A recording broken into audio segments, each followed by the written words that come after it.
Sunday, and you know what that means. It's time for the All Effin' Wrestling Show. JFB, what's on the show today?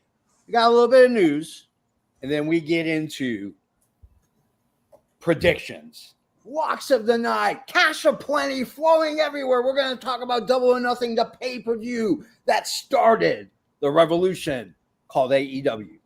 And you're going to find out what about our locks of the night. Locks of the night. I'm ready. I got the pen ready. I'm ready to write this shit down. No. There's only one thing left to say. Yeah. Hit that music.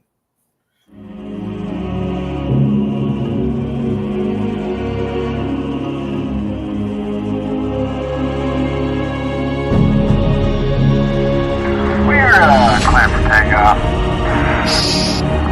That's all systems go. Move that AFW logo up. Stat. You're watching the AFW Network.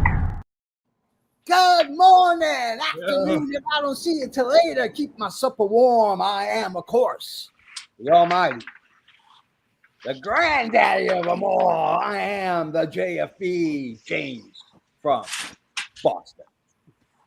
And I am, of course, your Canadian hero. I am the patron saint of professional wrestling. I'm that gingered up, bubbly son of a bitch. I'm Canada effing dry, wishing you a very happy Sunday, a.k.a. Double or Nothing Day. Double or Nothing Day. And tomorrow for us in the United States of America, it is Memorial Day. JFB still has to work. It's his first day. But, you know, hey, what can you do? So now, let me just, before we get to EVP Joe. Yeah. Now, do you guys take a moment of silence or anything like that on Memorial Day?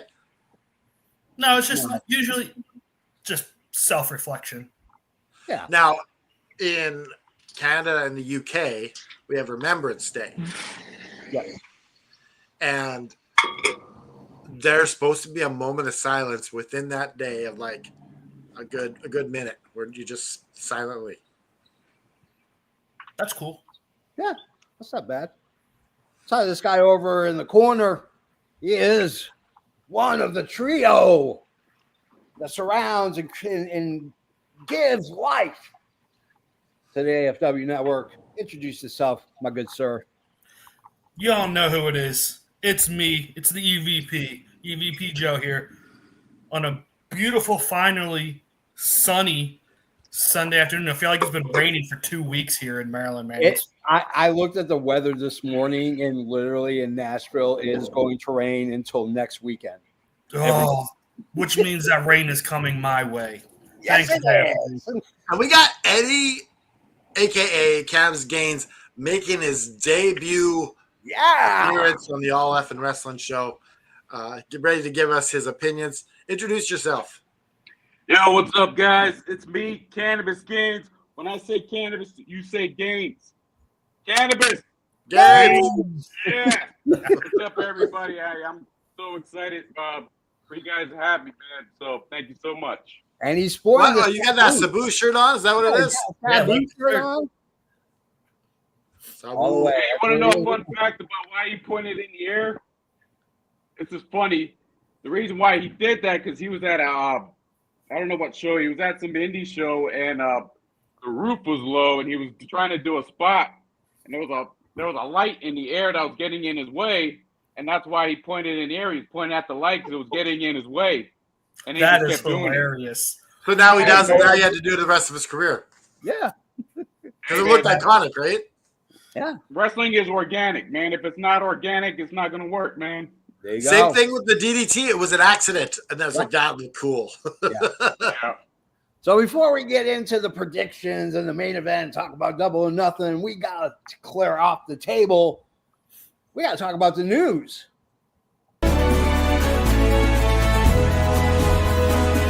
From the four corners of the globe, from our studios to your home, this is FNN, the FN News Network, starring Canada Dry and the JFB.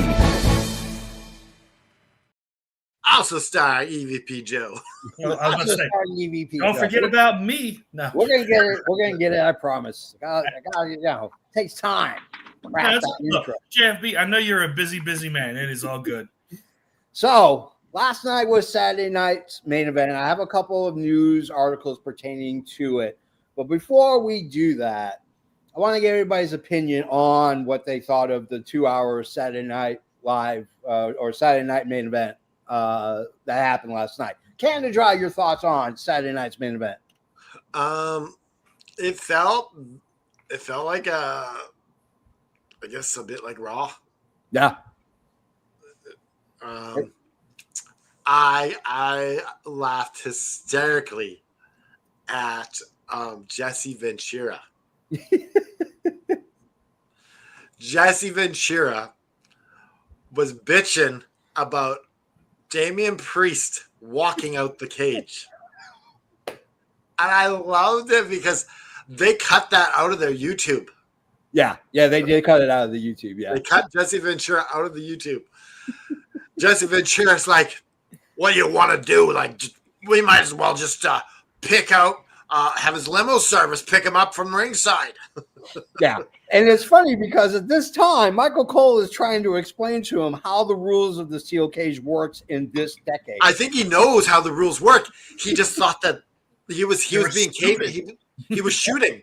Yeah. He was shooting because at least climb out of the cage and give the fans something exciting. I guarantee you, everybody at Gorilla was like, like all face plants. Like it made no sense. When but here's the thing: they never used to walk out of the cage ever. Yeah, no, they did. You had to go over the cage. That was the only way to win. Was the but like since they cage door used to be locked. Yeah. Since they added the pinfall. Yeah. And Triple H has been booking. Yeah. There's more people walking out of the cage than ever before. Oh yeah. Yeah. Absolutely. Joe, what were your thoughts on Saturday night's main event? I said it before. I'll say it again. I think it's stupid that you win a cage match by walking out or climbing. It should, especially how last night ended. It should be pin, submission, or ref says, okay, TKO, KO. Especially after a concerto that knocked your boy out. Just roll I don't him know. over. Jippy and I are old school. Climbing out of the cage. Yeah. Is That's pretty the cool. only way. Screw your pins. Yeah, I don't like pins or submissions in the cage. No. But the whole purpose of a cage match is to keep interference out and you inside. That is legitimately what the purpose of a steel cage used to be. Never works though that way. It never works that way. There's always the opportunity. Unless you got a lid on it. It's still stupid that you're climbing out of a cage. Yeah. I hate it. And yes, I know that's the old school way. Guess what? The old school way isn't always the best way. Oh, Sorry. how dare you? But also, I hate that they wasted one of John Cena's dates on R-Truth. I love In R-Truth. a 4-minute match, a 4:30. Yeah. Like, come on now. He'd been better off, more served just to come out there, just get his ass beat by a returning Cody to set up the tag match. Well, let's be honest. Appearances. It's not wrestling matches. I He makes understand an that. appearance. So But at least he's got. I think my problem is we have a limited amount of dates for Cena. Yeah. And so far ain't one match been even halfway good. Yeah. They've all been garbage. What do you think about it, Mr. Gaines? Yeah, I totally get what he's saying. Right now, I'm just not getting it because we are limited to what his dates are left, and then the only real question that most people have is he going to go back to babyface, and how is it gonna, or is he going to retire as a heel?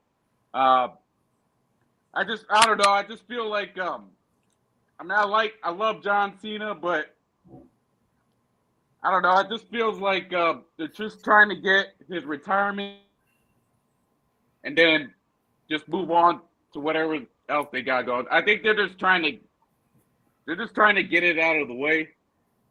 But that's the way I see it. I think But I'm gonna blame everything on The Rock, though. Rock fucked it all up. I think they're gonna. Cena's gonna go as soon as he retires. He's gonna go away. Then he's gonna come back and be face again. Yeah. Like as a like Hall of Famer or whatever. Listen. It was a 2-hour Raw with a different name, and they rolled out some veterans like Tatanka and Jesse the Body Ventura and like people. Lana Kea was there. Yeah, but there are superstars from the 80s that the current generation of wrestling fans don't know. They don't know who Tatanka is. They just don't. Yeah. And to be honest with you, you're wasting time showcasing these geriatric wrestlers to the generation that's watching, because no one is going to go on their phone and look up Jesse the Body Ventura or Tatanka. They're not going to. I'll be honest with you. I'm surprised Tatanka hasn't been canceled. Oh, I'm sure at some point. What did he say? What did he do? No. Just how everything is. Like how the NFL, like they canceled the Redskins in the NFL and the Cleveland Indians, and then you have a guy Tatanka like. But he actually is. He's not Chief Day Strongbow. That doesn't mean anything to today's kids, though. Yeah, it doesn't. Yeah. They don't care. Yeah. They just see it as you making money off of Native Americans. And they're being offended on behalf of people who don't need to be offended. Yeah. The sad part about this whole run with John Cena, to me, in most cases, is that you have the purest diamond in the world. You just bought it or you just found it and you just mined it or whatever. You have this beautiful diamond, this beautiful ability to tell an amazing story and send probably one of the top 5 wrestlers of all time to go out in a blaze of glory as the heel, as the forever champion, whatever they want to do. And basically what they've done is they've taken this diamond and they have taken a Sharpie and they just start writing all over it.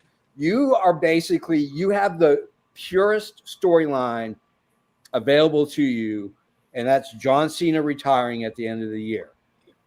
And every match he has had since even before he won has been crap. It has been horrible. This is not John Cena, and I wasn't expecting this to be John Cena from 10, 15 years ago, but it's ugly what he's doing in the ring. And I don't care who his opponent is. I like the fact that R-Truth was his opponent because of how much R-Truth loves John Cena on TV. So to me, it made sense. Okay, you know what? Here's a guy who emulates John Cena. Let's throw him in the ring with John Cena for one last shot. But, I do love the shirt he wore last night, though. Oh, the shirt he wore was fantastic. But, so while we're dealing with Saturday night main event, earlier in the show, we get Bronson Reed. He comes back. He is now what I'm assuming is aligned with Paul Heyman's faction. So he came in and helped out Seth Rollins and Braun Breaker. I do like this choice of Bronson Reed. Yeah. I think it's a good choice. Yeah. I don't disagree with it. But those two guys as Seth Rollins' muscle, oh my goodness! Yeah. Cody Rhodes comes back, so and the Cody Rhodes return was kind of cool too. Yeah. So in the main event, it is Jey Uso versus Logan Paul, and there's a segment before the match, before even the steel cage match started, which was Jey Uso walking, and he stops, and it's revealed to be John Cena. He talks about the pressure of being a champion and the fact that you're going to lose to a YouTube star. Okay. So and John Cena's like, I want to ruin wrestling and have a YouTube star as the world champion. Yeah. So we get to the main event. We know that Logan Paul is not going to beat Jey Uso, which is unfortunate because I don't think Jey Uso is a great champion to begin with. But so John Cena comes in for an attack. The referee, I don't even remember what happened to the referee, but he's not even in the picture. Cena comes in, he gets into the interference, and then Cody Rhodes comes out, and then for some reason, after Jey Uso gets the pin and he gets the win. You have the two villains, the two heels on the outside, and Cody Rhodes grabs a microphone and says, "Hey, you have your tag partner, John Cena and Logan Paul. I got one in Jey Uso. Guess what? We're going to have a tag match." And you're thinking, okay, this is probably going to happen on Monday Night Raw. It would only make sense. No, we're going to delay it another month until we get to Money in the Bank, which I have a feeling is going to be the main event of Money in the Bank. Is going to be that match. And Which means sad. Which means neither title will be defended at Money in the Bank. There you go. We got Tiffany Lynn here saying hello to giving her shout out to the Red Flag Society. So, and by the way, yeah, there might be some red flags given out this morning because this is a daytime show. We can't have anything. Yeah, we can't have any kind of shenanigans on the daytime show. You might as well give me 3 right off the bat. Anyways, so the steel cage match was Drew McIntyre versus Damian Priest. Damian Priest gives him the concerto, which they mention Edge by name, which I thought was interesting. They own the right to the name Edge. But you're talking about a guy who's not wrestling for you. He's wrestling on a different promotion that is against you. So Drew gets the concerto. The news comes out. He is taking some time off from television. There's talk possibly about a movie role for him or whatever. So it's going to be a while before we see good old fashioned. But he's also a little bit injured that he needs to. Yeah, he can't turn his neck to the left at all. So, yeah. Well, it doesn't help that he banged his head on some concrete a couple weeks ago. Well, I think that's the main. So the Hell in a Cell with Punk too. I mean, that I probably still recovering from that too. I mean, so I want to talk about WrestleMania, and I want to talk about it in pertaining to the company that owns WWE, which is TKO. You want to talk about New Orleans versus Las Vegas? We are going to talk about that. So, WWE is part of TKO, which is owned by WME or William Morris Endeavor, which is a conglomerate at this point. So The Rock was the one who made the official announcement that next year WrestleMania 42 or 40, whatever, is going to be in New Orleans, Louisiana at the Caesars Dome. Okay, fantastic. Now, this week, we get news that, in fact, that's not going to happen. Guess what? The city of New Orleans is like, we don't have any idea that what they're talking about. There's no official word as to, yes, this is true. So then news comes out that WWE, Endeavor, and TKO all want to have WrestleMania on a semi-regular basis in Las Vegas. So the talk now is that next year's WrestleMania will be in Las Vegas. Aha, here's a problem. The stadium is actually already been booked for the weekend of WrestleMania by a band, a rock band. It has to be a huge rock band because you're not gonna take a rinky-dink mid-tier rock band and put them in a 60, 70,000 seat stadium. So the likelihood is it's probably either Metallica or it's another big band that's coming around. It's a headliner band, basically. It's a headliner band. Now, the other problem you may have is that where they held the WWE Live and where you can go for the experience, the WWE experience was booked at this one location. Guess what? There's a convention that's coming into town on WrestleMania weekend that is going to be at that. So aren't they just going to move WrestleMania like a week or two away? I don't think so. That's what I heard. I heard they're going to. The last thing I heard was like the 18th and 19th of April next year is what they're shooting for. Yeah. Which is roughly the same time period as it was this year. See, that's what that was one of the main complaints was that it was later in the year. Like we're used to it being like early March, mid-March, and that's what it just killed the vibe going into it. Well, it's too much time. It's too much time in between Rumble and Mania. That's everything. The stories will dry out, man, and that's what the lead up to this year's WrestleMania there was just too big of a gap, and you just got to fill it in with fluff and all that. So New Orleans is getting, instead, they're getting Money in the Bank. Yeah. Well, you know what's interesting about that is Triple H has announced it's August of next year. So does that mean they're doing Money in the Bank and SummerSlam in August? It sounds like it. Oh, that's going to be cool. You ever And see? then New Orleans will get a future WrestleMania. Yeah. Well, Has that ever happened before? They announce a show and then they change it. nope. Yes. It's never happened before. Yes, they have. I know they changed When? venues. I know for like WrestleMania. There was a 7, WrestleMania they had to change. Well, they had to change venues, but in not the early like 90s. cities. They switched venues. I don't Oh, know. yeah. If That was for security reasons for the Sergeant Slaughter and Hulk Hogan. Yeah. But I mean, they like changed the whole city. that was the kayfabe reason. The real reason was they just wasn't selling tickets. Yeah. yeah, They had to go to a smaller arena. yeah. All right, let's talk about one last thing about WWE. Jey Uso, he is your Raw World Champion. Actually flew to Puerto Rico because that's where Logan Paul lives. Logan Paul does not, well, he lives in the United States because Puerto Rico is part of the United States, but he moved from California to Puerto Rico. So Jay flew down there to work out how the main event was going to work, which is kind of old school. That's kind of an old school way, you know, prepping up and setting up how the main event is going to happen. I don't think they worked it out very well because I thought that main event was horrible. But nonetheless, let's talk about Tony Schiavone. So recently, Tony Schiavone. Schiavone. Tony Schiavone was You guys had the Jericho way, Schiavone. Schiavone. Yes. So apparently, Tony Schiavone was talking on his podcast, and the question was asked: is there a chance that AEW will put on a third show again?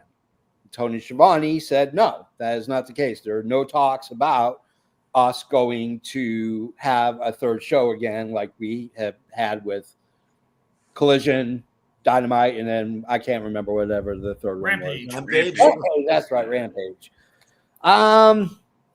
So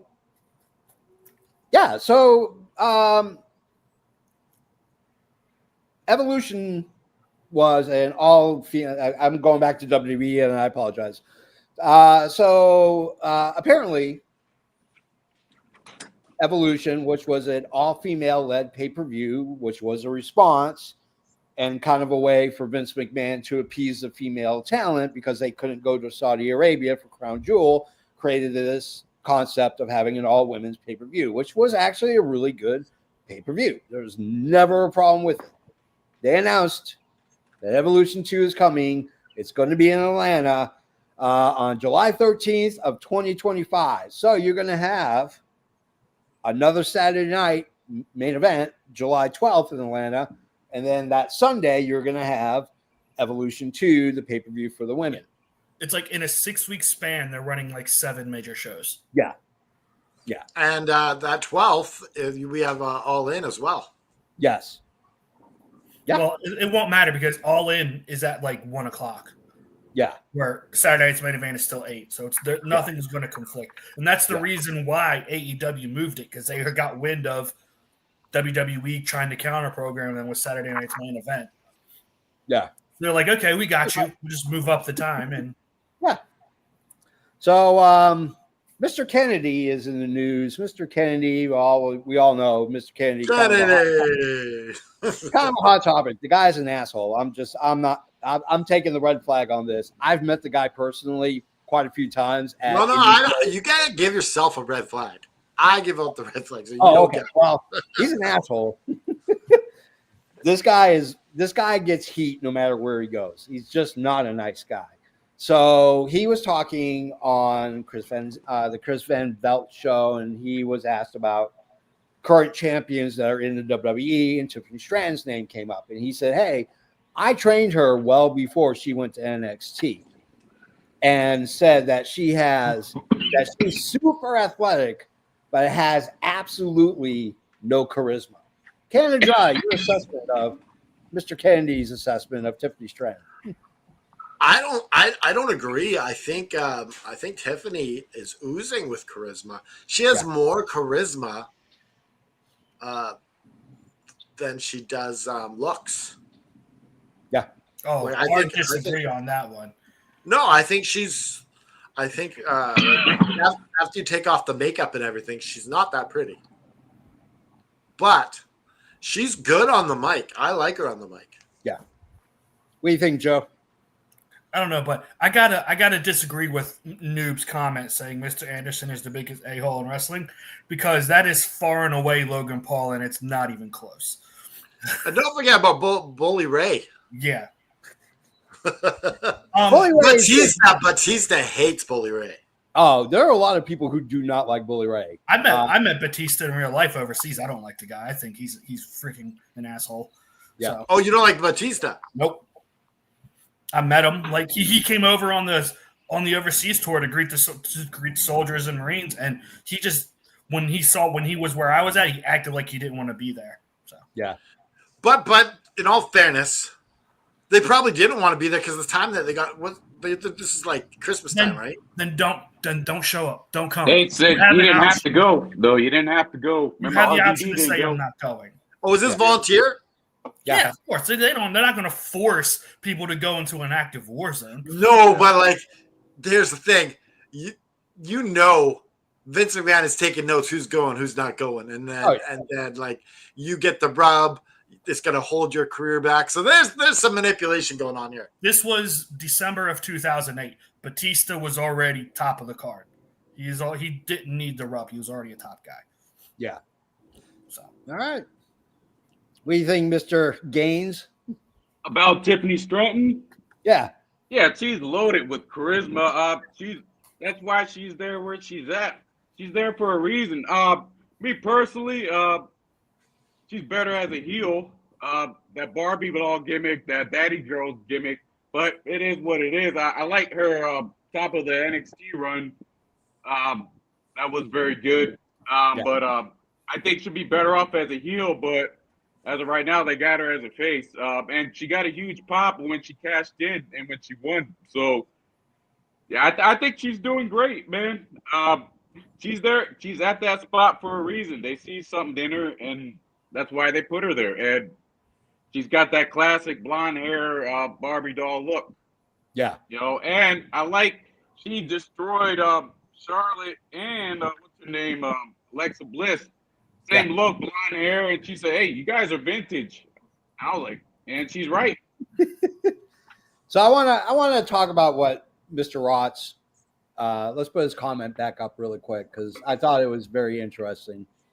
Here's the problem with putting WrestleMania in just one location, period. So when you are dealing with a traveling circus like WrestleMania and it's coming to town, that generates hundreds of millions of dollars for that city's infrastructure. Yeah. Okay. I know I live in Nashville. The Tennessee Titans are building a brand new, nearly $1 trillion stadium that they're building for the Titans, which is kind of odd because the Titans are not good. They are in a rebuilding phase that's going to last for quite a while. But the reason why they did it is because they want to attract certain things like the Super Bowl, WrestleMania, big events that are going to generate hundreds of millions of dollars pouring into that city. Yeah. Las Vegas does not need hundreds of millions of dollars. But here, Jeff B. So the bid was won by New Orleans. Correct.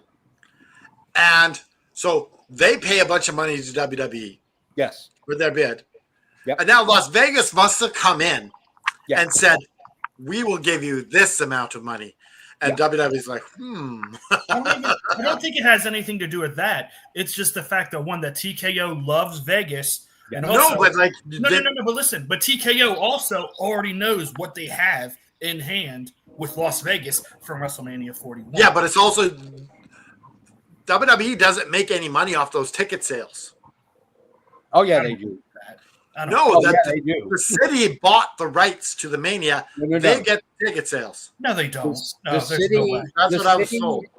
No, WWE makes at least 70% off of each ticket. At least 70% off of each ticket. Because what people don't understand is when the city makes a bid for something like the Super Bowl or something like World Cup or something like WrestleMania, they place a bid and that bid is non-refundable. Basically, what you're doing is you're giving your stadium that this event is going to be in for free. So you're saying is that the city's getting a percentage of the tickets. They will get a percent. Well, it's the people who own the stadium are getting the other percentage of. Well, it would you would think the people doing the bid Right. getting that money.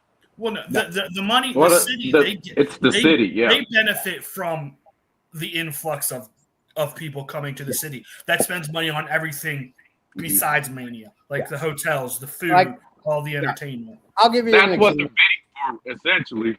Yeah. I'll give you an example. So several years ago, Nashville hosted the NFL draft, which was a huge thing for Nashville. And so they hosted the draft, and the city came back 4 or 5 months later and said, this is what we made just off of taxes, just off of the food, drink, and hotel taxes was in the area of like $200 to $300 million for 3 days for a 3-day draft. Hundreds of millions of dollars. That doesn't include the amount of money that the restaurants and the small stores and the small businesses that need that to survive and that influx, because there were a lot of restaurants that at that time were getting ready to go under and declare bankruptcy. And when Nashville got the draft, they stayed open, and now they are still around because of that influx of cash. So, let me give you an example too. I was here a few years ago for WrestleMania here in Dallas, and what did it bring? It didn't just bring WWE didn't just come. Pro wrestling came. You get WrestleCon. I went to a Ring of Honor show.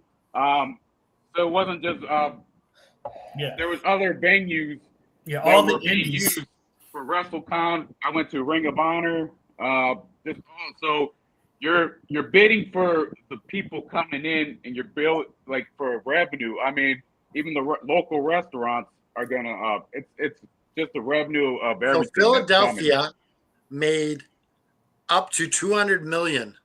Yeah. On 2 days. On tourism. And well, look what they were able to do. They were able to go and do an ECW reunion type of show. So you're not just getting WWE, you're getting pro wrestling. Yeah, you're getting indie shows. Yeah, you're getting the universe is what you're getting. The Saturday night Mania, I went to the ROH pay-per-view at the Liacouras Center.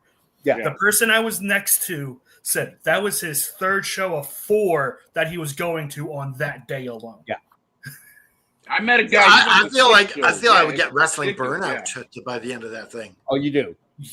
You do. You gotta be selective with it.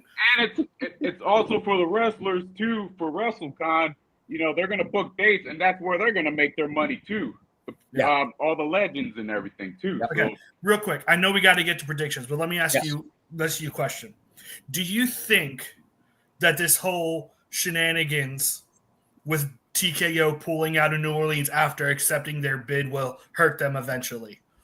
Yes. I think so. Could be, yeah. I think it's more if reflective. I'm a city, one, I'm not going to bid on your WrestleMania anymore. And I would imagine that's going to happen enough to where Vegas doesn't have to pay as much either. I imagine, though, there was some compensation going to New Orleans. Nope. Their compensation was, we're going to give you money in the bank. And it's not going to be at the big arena. It's going to be at a smaller arena. I don't think we know that, though, JFB. I don't think we know what's going on there. Oh, you can. All you got to do is just go to the because that's a contract. That's a contract they won. It doesn't matter. All you have to do, because Endeavor is a publicly traded company, just like WWE. Well, not anymore, but Endeavor is. WWE is private, so is UFC and TKO. But Endeavor is not. They are traded on the stock. You can go and look at their quarterlies, and if you scan deep enough, you'll find exactly that they don't have to compensate them with anything. No, but that's breach of contract. You could sue. They can sue all they want. They can tie this up in court for years. So I think that you got to give them some sort of compensation in order to keep everyone happy. I don't see it. I think that there's got to be some compensation coming there. I think it's showing that TKO is going to do what they want and when they want. You give them money to they're going to do whatever they want. Eddie, you think that WWE is just going to steamroll over these people? Yes. Can they? I will say though, I do feel bad for the fan because I've already seen quite a few on social media who are angry because this was going to be their first WrestleMania in New Orleans and it just been ripped right out from underneath them. Yeah. I do feel sorry for their fans. I'm mad at WWE because at number one, you have priced WrestleMania out of the reach of fans. Period. I mean, I looked at tickets for Las Vegas. So, I mean, we're talking tens of thousands of dollars I would have had to have spent on flights, hotels, the tickets for the show. Were you considering going? I was. I was thinking about going. And I just, out of curiosity, was trying to figure out what it would cost me, bottom line. And we're talking like well over $10,000. Yeah. And it takes about a year to plan all that stuff. Yeah. Last year, Mania was in Philly. I couldn't afford to buy a ticket. I'm not paying $400 to sit in the nosebleeds at the Lincoln Financial Field. And how far are you from Philly?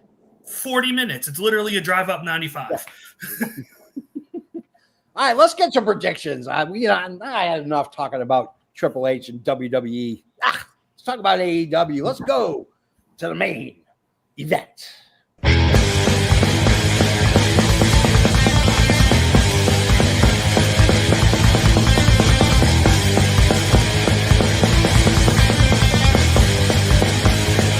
This is the main event of the evening. All right, guys, it's time. It's Double or Nothing. This is the pay-per-view that technically launched AEW. This was their first pay-per-view and your first chance to witness what Tony Khan was going to give you. Flash forward 6 years later, it's 2025. We're ready for something awesome. And we get Double or Nothing tonight. So, as always, you have one lock of the night. You have to tell it when you're predicting it. So, I'm going to go through the matches. These are not in specific order. We don't know what the match order is going to be. So, I want to go to the first match. It's going to be during 0 hour or the buy-in. It's the only match that they have at least publicly said this is going to be part of the buy-in. And it's going to be Penelope Ford and Megan Bayne, and they're going to be taking on Anna Jay and Harley Cameron. Canada Dry, you go first. So not only are we're doing lock of the night. Yes. At some point, you got to go out on a limb with a bold prediction. Okay. I'm all right with that. So we got the first match in the buy-in. We got Anna Jay. We got Harley Cameron versus Penelope Ford and Megan Bayne. Yep. I think that this would be a good way to get Harley Cameron and Anna Jay over. Yes. In the buy-in, it doesn't hurt Megan Bayne to lose in a tag match, and Penelope Ford takes the pin. Okay. I predict Anna Jay and Harley Cameron. All right. Joe. You know, I get what you're saying, Canada Dry, but Harley Cameron's eating this pin all day. You're thinking Harley Cameron takes the pin? Yes, Harley Cameron's taking the pin. Ooh. That's what she's used for. I know we all want her to be bigger and better, but at this moment, she is Teflon tape. She is over, but she still takes all the pins. I think if you're gonna have that team lose, Anna Jay takes the pin because Harley Cameron's the bigger star right now. Harley Cameron is there to take the pins. That's what she does. Okay. You can be a big, like I said, you can be a big star and still eat pins. Yeah. All right, let's go to Cannabis Gaines. Let's see what he thinks. I'm going Megan Bain all the way. Whatever team Megan Bain's on, I'm picking her team, and they're gonna keep. I would like to keep her looking strong and keep the train going. I know like a couple weeks ago she came out looking dominant. She wasn't even in the match, but she was putting all these power moves on her. I want her to get the win in dominating fashion. And I'm gonna you know what? And I'm gonna roll. I'm gonna roll with my EVP, and I'm gonna say Harley's gonna take it. Gonna take it also. All right. It's now my turn. Harley Cameron's over already. She doesn't need to get a win. To be honest with you, she doesn't. If anybody gets hurt from this in terms of rankings or whatever, because wins and losses matter. Let's just be honest. It matters. Anna Jay losing, I think, hurts Anna Jay. Harley Cameron can eat the pin all she wants. Megan Bain is still this new toy. And you really need to kind of set her up because she has to, at some point, be a realistic challenger for the world championship. Whoever has it at that time, who's the least star out of all these four wrestlers? Penelope Ford. Exactly. Yeah. Yeah. So I'm gonna go. I'm gonna say that Bain and Penelope Ford win, and I think that Harley Cameron eats the pin as well. So. But why, when you have why would you have Cameron? Like Anna Jay can take a loss and Penelope Ford can take a loss easily. Because the problem is that Anna Jay is coming in right now. She's coming back from her stint in Mexico and her stint in Japan.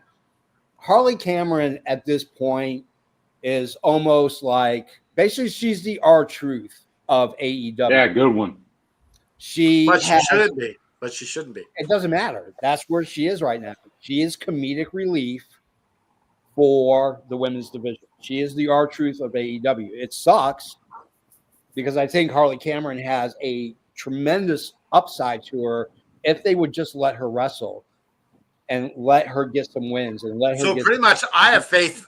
I'm saying I have faith that they're eventually going to move her up, and you're saying no. I don't have faith they will. I don't think they're going to. I mean, at this point, Tony Khan has not shown or booked her in a position where she has a legitimate chance to beat. I guess we'll see. Yeah. We'll see. All right. We'll talk about this on the after show as well. Yeah. So, Ty Mello has come out and said that she's been told by Tony Khan to get ready for today. You think she comes back during this? Why? Because Tay and Jay are pretty tight. Anna Jay are besties. I mean, I don't like it. I'm not a Ty Mello. Tay Conti could, or Tay Mello could cost the Penelope Ford the win. I mean, to be honest with you, I haven't even noticed that she's been gone. That's how much of an impression. Yeah, I'm not a fan. That she's been Tay gone for like Guevara 2+ years. I'm not a fan of the Tay. I'm not either. I think she works too stiff. I don't think she's injured a lot of people, and I think she's like high maintenance. Like she's that high maintenance girl you got to deal with when you're dating a high maintenance girl. All right, we got to move on to the next match. All right, let's go to our first match of the main card. I'm going to go with Jamie Hayter taking on Mercedes Moné. This is not for the TBS Championship. It is for the Owens Cup Women's Final. Canada Dry, you go first. I'm going Mercedes Moné all day. I feel like holding up that Owen Hart Championship trophy makes more sense for her. Hater, that would be an anticlimactic all in. Okay. All right. Joe. The biggest match you can do is your world champion versus the TBS champion. And they've been hinting at it. They've been building to it. It would be absolutely stupid for Tony Khan to say, you know what? Let's put Jamie Hayter in this instead. Yeah. With that being said, I am picking Mercedes. But with that said, I could totally see Athena costing Mercedes this match. Yeah. And then that's how we get the match at All In. Yeah. Do you know what I think happens though with Athena? I think she's the one that wins the TBS title. That's very possible. She could be the one to win it All In, which frees No, not at All In. I think she wins it before then. On like one of the just on a regular Dynamite. You think? Yeah, because and honestly, like I would have thought maybe Jamie Hayter up until the fact that Mercedes lost the New Japan Women's title. Like I think she's gonna lose all her belts before. Eventually, she's going to. She's going to lose everything. She's gonna lose all her belts, then she's gonna win the world titles. That would be a great story.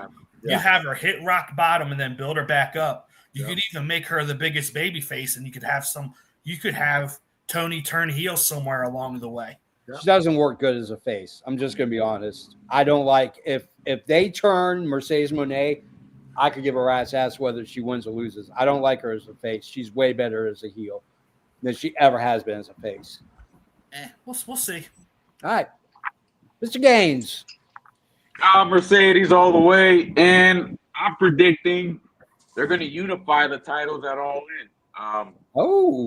Yeah, because you know why? We said it before. They got too many damn belts. And I'm hearing stuff that they're possibly going to have a women's tag team championship division. That's what I heard. So why would you have that many damn belts? But anyway, Mercedes all the way. I'm not sold on Jamie Hayter anymore. I thought she had her time a few years ago, but her connection to Britt Baker kind of dragged her down, and she's never been the same since. Mercedes all the way. You know what it is? It's that damn 70s gimmick and that orange hair. I hate the orange hair on her. Hey, nobody's telling her to do something else. I mean, so yeah. I'm gonna go. You know what? I mean, the writing's on the wall. It's Mercedes Moné. I like Jamie Hayter as a wrestler. I don't like her character. I don't like the story that she's in. And to be honest with you, I think that injury to her ruined her. I think it ruined her. And I think she needs to leave AEW as soon as possible because her momentum is not there. She's like swimming. She's just basically floating in an ocean going with the tide at this point. Mm-hmm. So let's go to our next match. It's gonna be a tag team match for the tag team championships. It's gonna be the Hurt Syndicate, Shelton Benjamin and Bob Lashley, along with MJF and MVP in tow, of course, because they are part of the team. They are taking on the Sons of Texas, otherwise known as that geriatric son of a bitch known as Dustin Rhodes, and a guy that I wish would fall off the face of the earth, Sammy Guevara. Canada Dry, you go first. This is Canada Dry's lock of the night. There's no way in hell the Hurt Syndicate are losing to the Sons of Texas. You could go ahead and bet your house on this. I wouldn't. It's Tony Khan booking. Don't do it. You could bet. You could. I think this is a sure lock. Bet all you got, and don't blame us if you lose. Joe. Okay, so I am going with the Hurt Syndicate because they just added MJF. MJF will probably play a role in this. Yeah. That said, what's the name of the tag team they're facing? The Sons of Texas. Where's All In? Texas. I could see Tony Khan doing something stupid and having the Sons of Texas do the tag teams going into Texas. I hope not. I don't want to see that, but I would not put it past Tony Khan. Come on, go out on a limb and go with them. No, I don't want to. I'm telling you right now, Joe, because you manifested this. You put this into the universe. You put it into the universe. No, I heard this You are on gonna another channel. That- I'm not the whoever first said one to say this, whoever said this is going on a limb for sure. Yeah. All right, what do you think, Mr. Gaines? I appreciate Joe's deep thinking into this. I mean, I appreciate his thought process going into it with the Sons of Texas. There ain't no way in hell.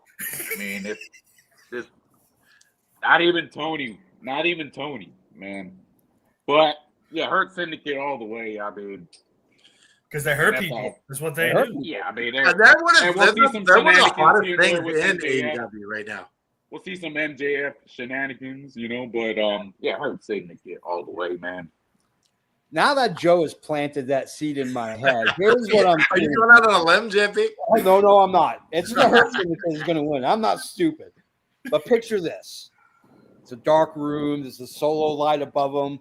And you just see kind of like the very tippy top of a head.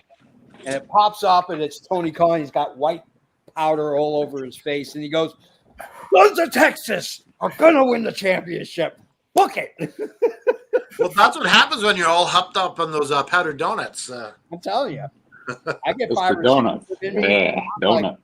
I'm to the moon, but no, it's going to be the Hurt Syndicate because let's be honest, why they wheeled out Dustin Rhodes and Sammy Guevara from ROH where nobody watches, and they're going to be a legitimate contender. That just doesn't make sense at all. You know That- what? it makes sense with the fact that the Ring of Honor Tag Team Champions. I'll take them being ROH Tag Champions over the Gates of Agony beating 2 jobbers and then just getting a tag title shot.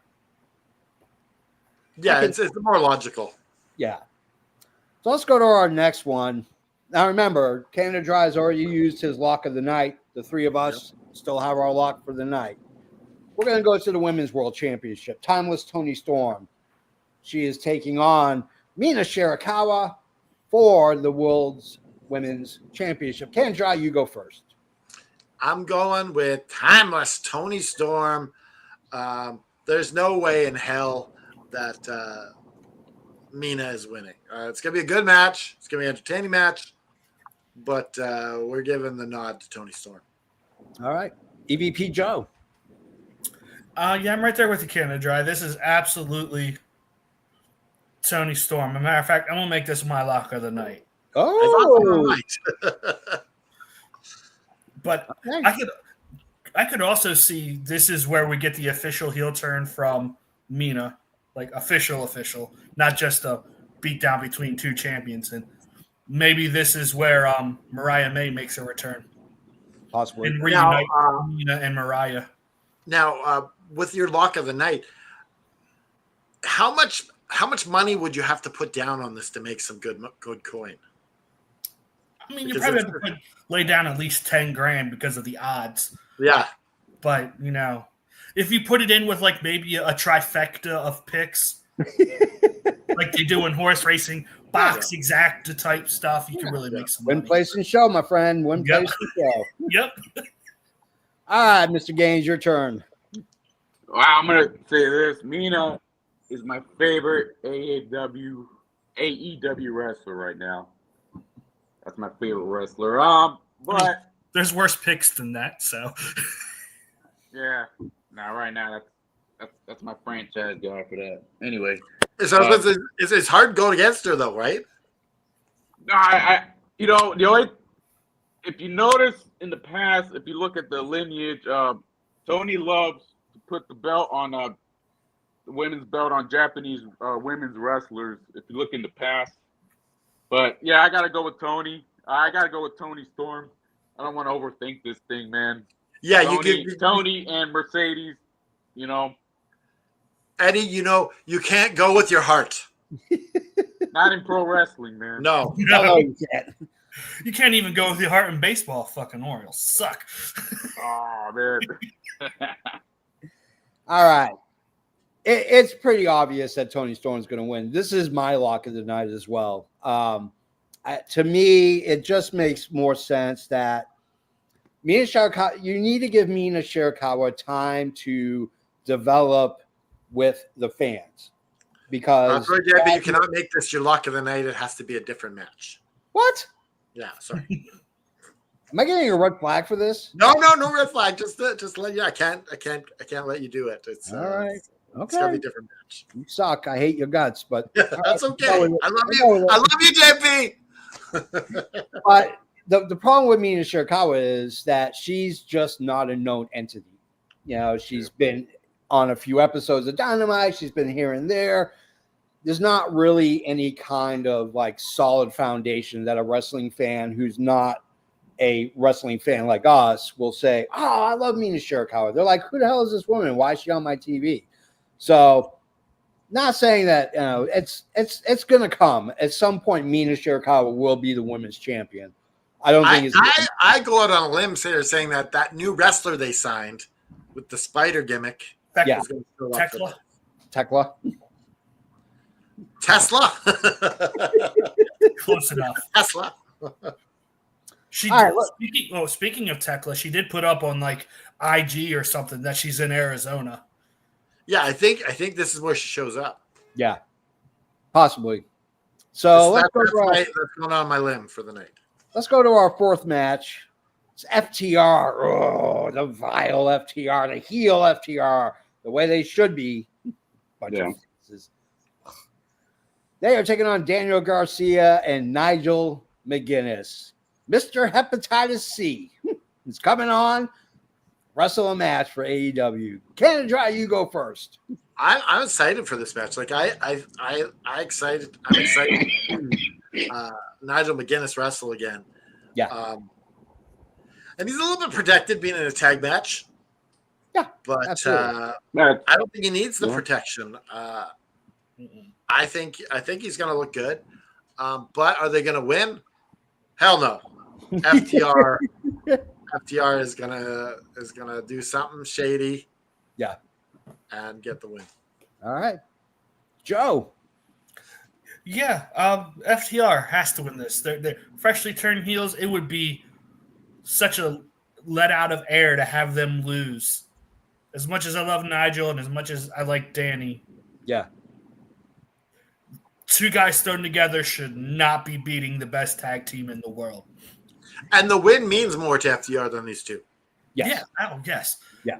But I will say, as a tag, I love the fact that not only is Nigel in a match, but we know about it and it has a story, which is the greatest thing because we've got to see him tell the story through commentary, which has been phenomenal. I love it. All right. What do you think, Gaines? FTR all the way, but it's going to be great to see Nigel back in the ring. It's going to be this is a real good feel good moment just to watch Nigel wrestle. But yeah, FTR needs to win. Yeah. And my one other prediction, or we will see the dance. You know, Danny Garcia is we're gonna see it, Your man. bold prediction, okay? I know. Yeah, God. that's not my lock though. Okay. But yeah, FTR all the way, man. Yeah. I'm going to go with FTR as well because there's no reason to turn your best tag team into a heel and then you're just like, we're going to feed you a loss right off the bat. JB, you locking this in? I'm locking this in. This is my lock of the night. Let me check with Helen. Yeah, she says you're good. So, yeah, this is my lock of the night. It just makes sense. There's no reason to give a loss to your best tag team, your best heel tag team at this point. So, let's go to our stretcher match. We got Mark Briscoe versus Ricochet in a stretcher match. Canada Dry, you go first. This is a match that is gonna possibly steal the show. Yeah. I like this match to show everyone what Briscoe can do and what Ricochet can do. And I think people are going to be talking about this match. Yeah. That being said, Ricochet is going to get the W. There you go. What do you think, Joe? Yeah, this is going to be a banger. Like, it's a stretcher match, so there's no rules. Yeah. And you got both guys who are daredevils who aren't afraid to put their body on the line. Yeah. And Ricochet is doing the best character work of his whole career. Yeah. So give me Ricochet. Mark isn't going to be hurt by losing this since he's Mark Briscoe. Everyone loves the man. So, yeah. All right. EVP Joe, let me ask you this. Could we have no titles just changing hands on this show? I don't think any titles change hands. Now, That's rare, though. It is. I don't think it's happening. We're too close to All In. Yeah. Absolutely. Just go out, put on your banger matches that AEW always does, and keep steady with the storytelling all the way through to All In. Yep. What do you think, Mr. Gaines? I'm sorry, where were we at? What was the match again? Briscoe versus Ricochet. Man, Briscoe and Jay were the first pro wrestlers I ever met. Very genuine guys, man. I was wearing this exact same shirt. They're like, "Yo, man, I like your shirt." Very genuine guys. I just want to, give them their flowers. They're my favorite tag team of all time. That being said, this is gonna be a banger match, and this could steal the show from the other, from the Stadium Stampede or whatever, Anarchy in the Arena. Yeah. This is gonna be the holy shit, like chant match of the night. Yeah. This match, I've seen Mark Briscoe live twice, and the guy's a phenomenal pro wrestler, and the world's gonna see it. We all know what Ricochet can do. That's my son's favorite pro wrestler. I think this is gonna be excellent, man. And I'm still on the fence if I'm gonna buy the show or not. And I don't know. This might sell the show for me. I might buy it just for this one, man. So, but I'm picking. Oh man, this could go either way, man. I think Ricochet will need this win to keep moving forward, because he's doing a great job of playing that chicken shit heel role. Yeah. And now he needs momentum to, he can go after Adam Cole for that TNT title. I think you keep pushing it forward. And Mark Briscoe, everybody loves Mark. I love Mark, and we're just happy to see Mark on TV. Anytime he's on TV, it's a joy. But I'm picking Ricochet for the win. Yeah. That guy enters the ring and leaves the ring with a smile on his face. That's a huge thing. Mark Briscoe is a great guy. I've met him several times as well at Ring of Honor events. The guy is just a solid guy. Yeah. But Ricochet, right now, he is your heel that is going to take on your face champion at some point, whether it's Will Ospreay or Hangman Page that eventually dethroned Jon Moxley. You have to have another bullet in the chamber for your heel to be. But he's not winning the world title. He's just getting a shot. Yeah. So to me, Ricochet, it just makes more sense to give him that momentum, because he's got to be the next in line of a heel champion. Because Or one of them, anyways. Yeah. So let's go to Anarchy in the Arena. Here are the following people involved: Kenny Omega, Swerve, Willow Nightingale, Samoa Joe, Hobbs, and Shibata. They're going to be taking on Moxley, Claudio, Shafir, and Yuta from the Death Riders and the Bucks. Canada Dry, you go first. So the thing about Anarchy in the Arena, it usually goes hand in hand with Blood and Guts. Yeah. And at first it seemed like Blood and Guts was going first because they talked about it first. Yeah. But it seems like they're going with Anarchy first. Yeah. I think the Ops and Swerve and Kenny Omega, they need a big win here. Like, they've been taking shit kick after shit. They need Team AEW needs a big win. Yeah. And Swerve needs to repay the Bucks for what they did. Yeah. Okay. So you're going with special. I'm going with the Swerve Ops. Okay. The Swerve Ops. Joe, your turn.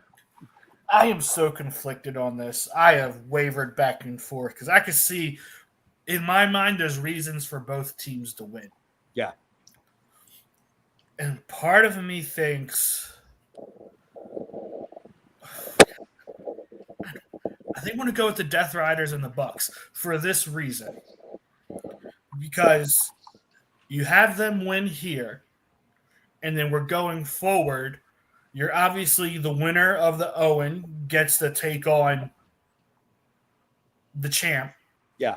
And I firmly believe we're going to get the Bucks versus Hangman and Swerve as a way to take out the EVPs for good. And that could happen at All In. And you just culminate both of these two stories. You have the good guys rid of the bad guys. Death Riders is done after All In. The EVPs. But you still got blood and guts.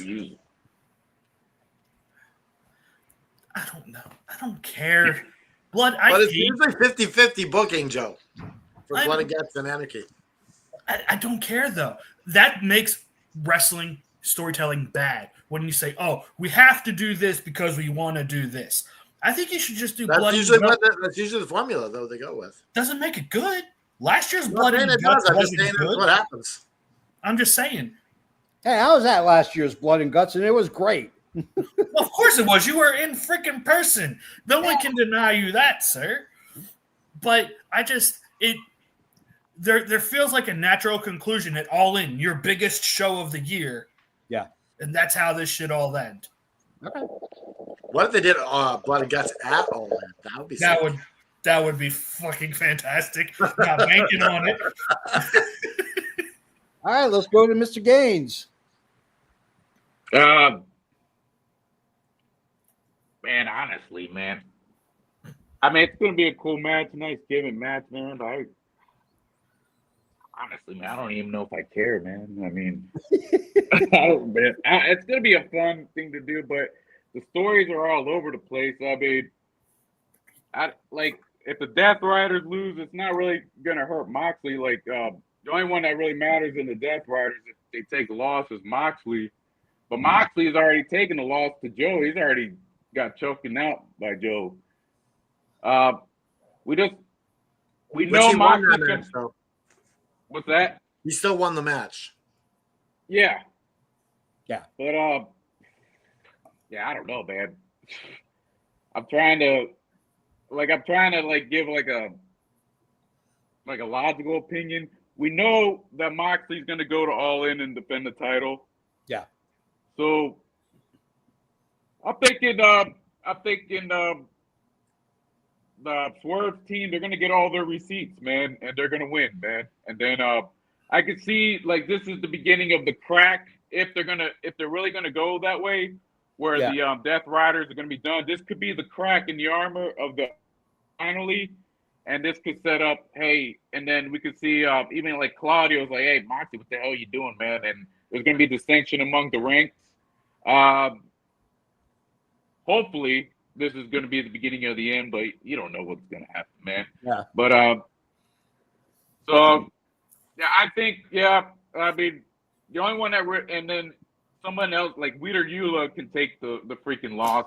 Claudio can take the loss. It doesn't freaking matter because you know what I mean. So yeah, I think I'm predicting that they're going to get the receipts. And I'm going to be bold. I'm going to Tina. Or Tina, what I call her, Tina. Yeah. Tina. Oh, man. Tina, eat your food. The red flag. But yeah, I'm gonna go with Swerve's team. So I'm at a very unique precipice with this because I hate the Jon Moxley Death Rider story. It was so good in the very beginning and it just fell apart. So it would make sense. You want to show more cracks in the armor, which makes the win of Ospreay or Hangman Page over Moxley even better. But it doesn't logically make sense. You can't have your champ going in to the next pay-per-view with a pay-per-view loss. It makes him look weak. And you want that moment when either Hangman Page or Will Ospreay wins to be that defining moment at that time. So I'm going with the Death Riders and the Bucks. I think it's a way to kind of establish that they are still main event characters that are eventually going to get their comeuppance once we get to All In. So I think the Bucks with the Death Riders Yeah. Makes them interesting again. Yes, it does. It adds a certain swerve to it. So let's go to our swerve. Let's go to our next match. It is for the Continental Championship. It is Okada. He is taking on Speedball Mike Bailey. Canada, you go first. This is another match that could steal the show. Speedball Mike Bailey and Okada. Joe mentioned this on Wednesday that if Okada brings his 5-star self to the match, It depends on which Okada we get. yeah, exactly. But I think that Okada's going to step up. Bailey's like this is going to deliver. Yeah, and I think this even with a loss, Speedball Mike Bailey is going up. Yeah. Oh yeah, absolutely. Joe, what do you think? Although I didn't pick anyone. Oh, I thought you did. No, I didn't. Okay. Okada. Okay. Joe. I'm picking Okada to win this just because of my own personal fantasy booking of what I wanted all in. Yeah. But honestly, if this was any other pay-per-view at any other time of the year, I would be half tempted to pick Speedball Mike Bailey to be the new international champion because it makes sense. Yeah. The guy is great. Like he has a unique look to him, even though I hate his mullet. God, I hate it. This is for the Continental, not the International. Oh, sorry. Yes, Continental. My bad. Same thing, man. The International title is nicer looking. Yeah. Yeah, but no. Yeah, I'm going Got a with better Okada. lineage too. All right, let's go to Mr. Gaines. What is your pick? Oh, it's gonna be this could be another potential show stealer. I think I think we're gonna see Okada work. I think, and he's gonna have to work tonight with Speedball. I think Speedball is gonna look really, really good tonight. This is gonna be a really good showcase for him. I think if Okada works like we know he can, this could be a really good match. I'm going with Okada, and that's going to set up for all in him and Kenny. Yeah. And unify those titles because, we got, like we said before, they got too many damn belts. Let's unify those belts. And, I think this could be another show stealer. I'm going with Okada. We're going to see a nice, what's the name of his move? What's his name? Rainmaker? Yeah, we're going to see a really nice Rainmaker. And he's going to win, baby. All right. Now, Tiffany Lynn says, this is the match I'm looking forward to the most. I don't know what she was saying it for. So if you say that, I can put it anywhere the hell I want. Yeah. I can put words in your mouth. I think that was in reference to Anarchy in the Arena. I'm going to go with Okada as well. I think you just need to keep it on Okada because you have to get to Kenny Omega and unify the belts. So nothing against Speedball Mike Bailey. I love him. I think he's absolutely fantastic. But you have to combine the belts, which is what they've been teasing for the last 2 or 3 months since Kenny's come back, is they are teasing that eventual we're going to get another 6-star Tokyo Dome match from Kenny Omega and Okada. So I'm going with that. I'm going with Okada. It's only 5 3/4. You only get the extra quarter for being in the Tokyo Dome. Oh, okay. Gotcha. So our second to last match is going to be a trios match. It's going to be the Paragon of Adam Cole, Kyle O'Reilly, and Roderick Strong. And they're going to be taking on Team Don Callis, Takeshita Fletcher, and Josh Alexander. Canada, you go first. This one's a hard one. They can go either way. Yeah. I'm going to go with the Paragon because I think you got 2 champions on either side. Yeah. But I'm just going with the Paragon on the flip of the coin. Okay. Makes sense. I'll go.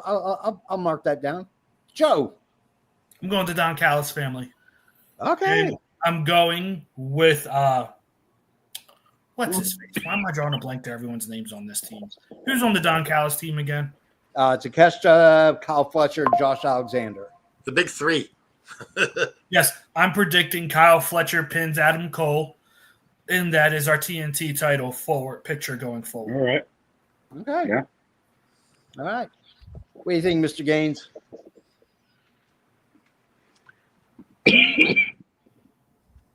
I'm going Don Callis family. I don't know. They're the Paragon now. Is that Yeah, the that's name what of they're their- called now, the Paragon. All right. Yeah, I could see. Yep. I'm going with Don Callis family. Okay. I don't see any reason why they need to lose. Yeah. And I like EVP Joe's setup. I think, like I said, you got to set up for All In. Yeah. Yeah. I never thought I would ever say this coming out of my mouth. With Adam Cole, Kyle O'Reilly, and Roderick Strong, Takeshita Fletcher, and Josh Alexander, and these words coming out of my mouth is, I don't care. This is going to be the match where I go take a shower or I go take a crap. I don't care. You can't afford to do that. You're paying big bucks for this pay-per-view. I don't care. He's like, I'll drop a dime on this shitter. I just don't care. Like, this match has no ramifications. It just, I don't care. Like, if this was a highlighted match where they talked about it all the time, I would not have bought the pay-per-view. And I am a huge fan. This is a throw-in match to fill out the card to get these guys on the show. Yeah. I'll be honest. This screams 0 hour to me. Yeah. Yeah. I don't know why this isn't on the 0. I think this would be a fantastic. I think it'll be a good match. 20-minute match for 0 hour to draw people in to buy the pay-per-view. Yeah. But I'm going to go with the Paragon just because I love my Ring of Honor guys. I love Adam Cole. I love Roderick Strong. I love Kyle O'Reilly. But in all honesty, I'm not gonna be like, oh my God, this team won. I could care less. This match is so boring to me. And watch, it's going to be the match of the night. But it's just. Next Sunday, JP is going to be talking about how this show changed the face of wrestling. It'll be Wednesday night. We'll start the show off with an apology from JSP. I have prepared an apology here. Let me. I love Vince McMahon when the Pillman had the gun. Yeah. All right, so let's go to the final match. This is probably most likely going to be the main event. You have Hangman Page. They confirmed it on Saturday. They did confirm it on Saturday? Okay. So it is Hangman Page. It is Will Ospreay. It is for the Owen Cup finals on the men's side. The winner will take on Jon Moxley at All In. Canada Dry, you go first. Will Ospreay, it's his match to win. Yep. And Redemption versus Ascension. Yeah. And Ascension always wins. No. All right. Let's go to Joe. Yeah, this is Will Ospreay all the way. Yeah. You're going to have Will Ospreay win tonight, go on to All In, win the title, pull it out of the briefcase, and then that man's going to go touring around the UK, promoting for Forbidden Door in London with that big, beautiful title on his shoulder. That's what has got to happen. Yeah. It's literally his version of England bringing it home, winning the World Cup. He's winning the title. And I can't wait to see that belt finally being pulled out. Oh, it's going to be so great. It's been, 8 months since we've seen that title? Yeah. What if somebody forgets to put it in there? It's like an IOU. Oh, God, that would be horrible. Oh, yeah, the Dumb and Dumber, a bunch of IOUs in there. All right, Mr. Gaines, who's your pick? Ospreay is going to be the flag bearer of AEW. They've been hinting it for months now. Yeah. Ospreay he's going to be the guy. It's going to be a good match, and there's so much other shit you could throw Hangman in. You could throw him in another angle with the Elite. He's got some unfinished business with Swerve. There's just so much that you can throw Hangman into. And but Ospreay, it just seems all signs are pointing to Ospreay, and it's going to be in Texas. Place is going to be popping. They're going to do old school like Ring of Honor confetti and everything. It's going to be magical for Will Ospreay, and like EVP Joe said, he's going to be the flag bearer, and I think he's going to be the AEW champion for a while. Now, you haven't put your lock in the night, and this is the last match, so I assume this is your lock of the night. Yeah, I totally forgot that, but I'm going to do it right now. No, yeah, that's my lock. There you go. And not because it's the only option you have. Because it was planned. It was planned. Hey, this is my first go around on this, man. I'm learning on the job, man. Oh, good. Osprey, it's gonna be a killer match. They're all gonna get their spots in. We'll probably see some shenanigans here or there. I hope not. Oh no, they can't be any interference in these, right? In the Owens, or is that? Yeah, Owens or no. Yeah, seconds, there no needs to be any shenanigans. You know, I think we need a straight up wrestling match with a great finish, and this is gonna be magical. Yeah. Now, before Jet B goes, I just wanted to point out something. Jericho talked about holding the world title, and how it's a bit of a burden carrying this giant 30-pound belt around with you. Yeah. Now, Moxley has not carried the belt in 8 months, yet he's the champion. Yeah. So he's loving this. Yeah. He's even got Marina Shafir carrying the briefcase. He's even got to carry that. And then after Marina, it's freaking what's his face from New Japan that's carrying it around for him. Yeah. Yeah. She's like, I need a break. Real quick, I do want to say, I heard rumors that they may do a women's casino gauntlet match. Okay. Just saying, rumors I heard. I don't know if there's any truth to it. Yeah. So this is the match that I'm really torn on. After Collision, I watched the countdown to Double or Nothing. And I listened specifically to how Ospreay talked and how Hangman Page talked. And there is emotion from both sides, but how Hangman Page talked about how much it meant to get that belt made me think for a second, like, Hangman should have a chance. Like, there should be an opportunity for Hangman Page to actually win this match. I would love to see Hangman Page win this match because I think that his initial run as the world champion was horrible. It was one of the worst times. It was one of the worst championship runs in AEW history until this whole Moxley thing decided to come up and they're going to put it in a suitcase. But yeah, Will Ospreay is going to win because you have to get the belt off of someone and they have to be a face. And Hangman, you know what, JP? Hangman's the guy that doesn't even need a belt to be over. He doesn't. You're right. He totally doesn't. But I think that when you look at his that first run of him as the champion was not really good. And the only thing has been worse than that initial run with Hangman Page has been Jon Moxley's third run with this belt as the Death Riders. So, but you need a real, true, honest-to-goodness babyface. And right now, there is no one hotter in AEW as a babyface than Will Ospreay. Okay? This guy smiles when he's in the ring. He's eating Krispy Kreme donuts. He's having a blast. So, yeah, it's going to be Ospreay. Ospreay's going to win. He's going to go into All In, and he's going to beat Jon Moxley, and he's going to get that belt, and he's going to bring it back home.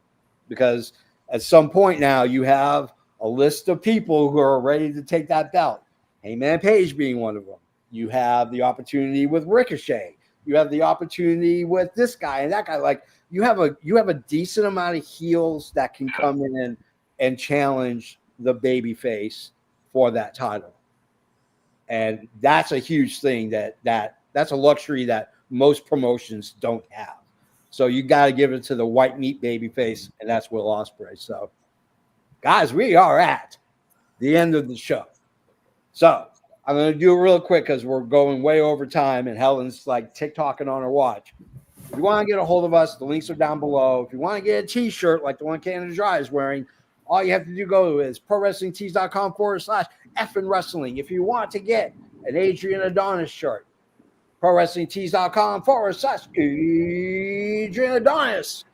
That's where we sell our shirts. Yeah. And you can hit those links below. Yeah, hit the links. Join us. Also, if you're buying a shirt, use code MEMDAY2025, 20% off.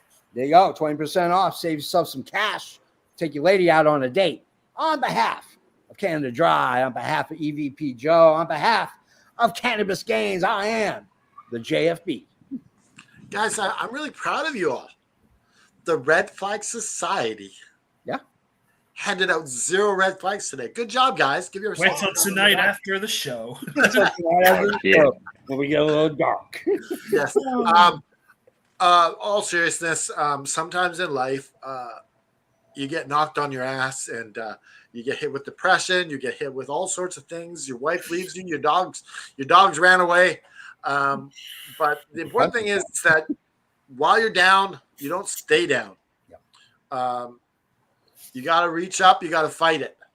And some of that fighting it is reaching out to your friends, your family, your community, your church. Reaching out to us will help pick you up, dust you off, put one foot in front of the other, raise your fist in the air, put the devil in a sharpshooter, and just keep fighting.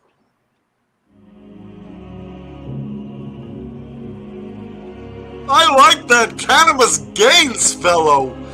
He's neat.